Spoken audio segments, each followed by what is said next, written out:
to PM News. Thank you very much. It's a pleasure speaking to you. All right. Now, Kallie, let's start by what is the main reason for retaining the name of Pretoria? Well, the current status is a compromise agreement that was reached at the end of the Mandela era, where it was said that there are people that feel strongly about the name Tshwane and there are people feeling strongly about the name Pretoria. And there's room to retain both. One is the name of the Metropolitan Council and one of the city. And that's why we feel strongly that this win-win solution should be retained.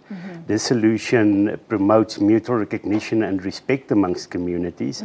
And if we're going to wipe from the table the solution, it would lead to polarization in our society. Now, it sounds like there was a lot of public interest as well, but how effective were the campaigns and how did the public respond to them?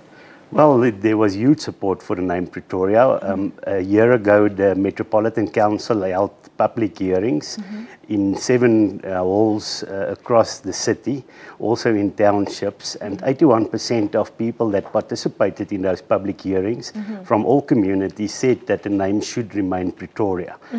But despite this, the Metro Council did not want to accept that, so they said that this year they're going to hold another round of public hearings. They wanted to go ahead with hearings until they get the answer they want. But we mobilized people through an SMS campaign, and we had more than 160,000 people showing their support for the name of Pretoria. And that's why the Metro Council then cancelled the second round of public hearings because they saw there was quite support for the name Pretoria.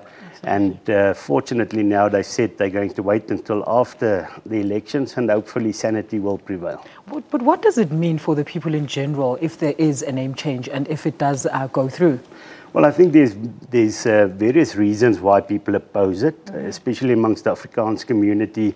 People feel that the city is part of their cultural heritage.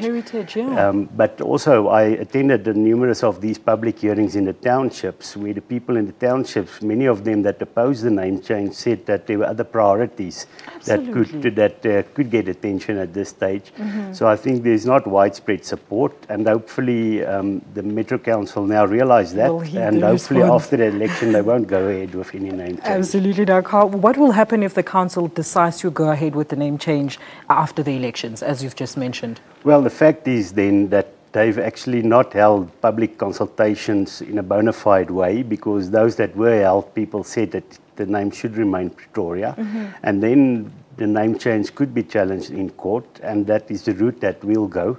But hopefully that would not be necessary, and that there can be a amicable solution found before going to court. But why wait till after the elections to know the fate? Well, I think the Metro Council actually thought initially that the name change could be an electioneering campaign. Absolutely, yes. But I think when they saw that people are against the name change, also amongst their own constituency, I think this is not the kind of campaign you want to run in a run-up to an election. In a run-up to an election. And Carl, any hints of what the name could change to if it's not Pretoria? Well, the proposal at this stage is that it is Tshwane, that it carries the same name as the Metro Council. But of course that would also be confusing, because if you look at Tshwane in Tshwane. Yeah, and of course part of the Metro Council area is also places like Bronkhorstspruit. So are you in the capital city if you're in Bronkhorstspruit? Are you in Tshwane? So that's a kind of confusion that we don't want. Thank you so much for talking to us. Well, that was Kallie Kriel, the CEO of AfriForum, talking to us about their attempts to change the name of the city of Pretoria.